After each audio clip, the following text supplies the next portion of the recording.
बिसरी चंद उम्मीदें, चंद फसाने याद आए, तुम याद आए और तुम्हारे साथ ज़माने याद आए, भूली बिसरी चंद उम्मीदें।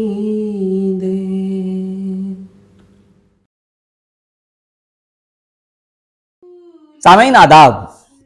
कहने को चार पायों पर मुश्तमिल और चंद डोर से बुनी है ये चारपाई, मगर इसकी आजिज़ी, सादगी और इस्तेमाल के किस्से बड़े कमाल के हैं। अगर आपने रात को खुले आसमान के नीचे चारपाई पर लेटकर तारे गिनने का मज़ा नहीं लूटा है तो आप ज़िंदगी के एक अहम खुशी और सुकून से महरूम रहे हैं। उर्दू के नामवर अदीब रशीद अहमद सिद्दीकी कहते हैं कि चारपाई एक ऐसी शय है जो पैदाइश से लेकर मौत तक काम आती है। उनके मुताबिक ये हुकूमत के उस मुलाजिम की तरह है जिसे किसी वक्त किसी भी काम पर लगाया जा सकता है। खेत हो, जेल हो या चौपाल, चारपाई हर जगह पाई जाती है। इस पर मेहमान खाना भी खाते हैं और सोते भी हैं। इस पर अनाज भी सुखाया जा सकता है। मेरे शायर चचा डॉक्टर शाकिर खलीक चारपाई को लफ्ज़ों में कुछ यूं पिरोते हैं। है रिवायत की अलामत चारपाई, इसकी मीठी नींद में है पारसाई। नस्र और मज़ाहिया निगार मुश्ताक अहमद यूसुफी कहते हैं कि चारपाई की चरचराहट और तनाव को देखकर सयाह इसे सारंगी के कबील का एशियाई साज समझते हैं।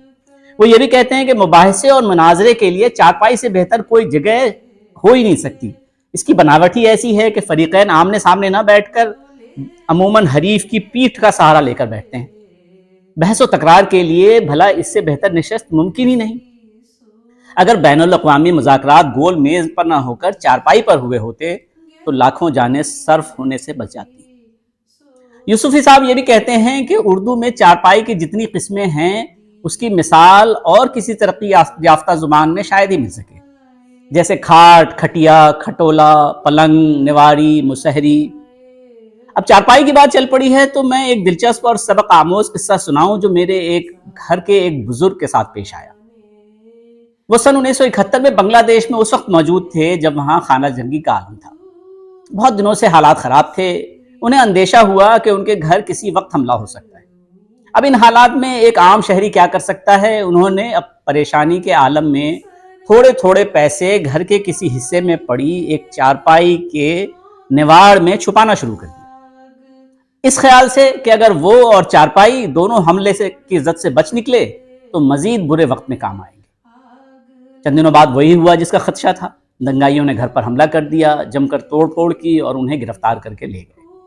कई महीनों तक कैद रहने के बाद जब वो लौटे तो घर का सामान बिखरा हुआ पाया। हरासा और मायूसी के आलम में ढूंढते ढूंढते जब इस टूटी हुई चारपाई तक पहुंचे तो पाया कि उसके अंदर छुपाई हुई रकम जूं के तूं मौजूद थी। मालूम हुआ कि चारपाई पर बैठकर सिर्फ हिकमत की दास्तानें नहीं सुनाई जा सकती बल्कि इसके अंदर दौलत भी छुपाई जा सकती है। मेरे इसरार पर चचा डॉक्टर शाकिर खलीक ने चंद अशार और फराहम किए जो चारपाई की खुसूसियात को यूं बयान करते हैं। चारपाई है, चारपाई है, ये कसीदा गज़ल रुबाई है, इस पे जब महवे ख्वाब हो जाओ वाह क्या खूब दिल रुबाई है। इन चार मिसरों में मानवी रब्त यह है कि कसीदा तारीफ है, गज़ल सरापा हुस्न और रुबाई फ़लसफ़े हयात।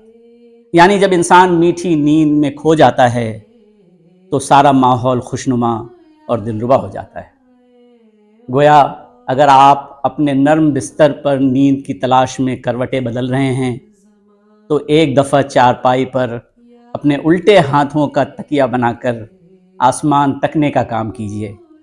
शायद ज़िंदगी देखने का ज़ाविया बदल जाए।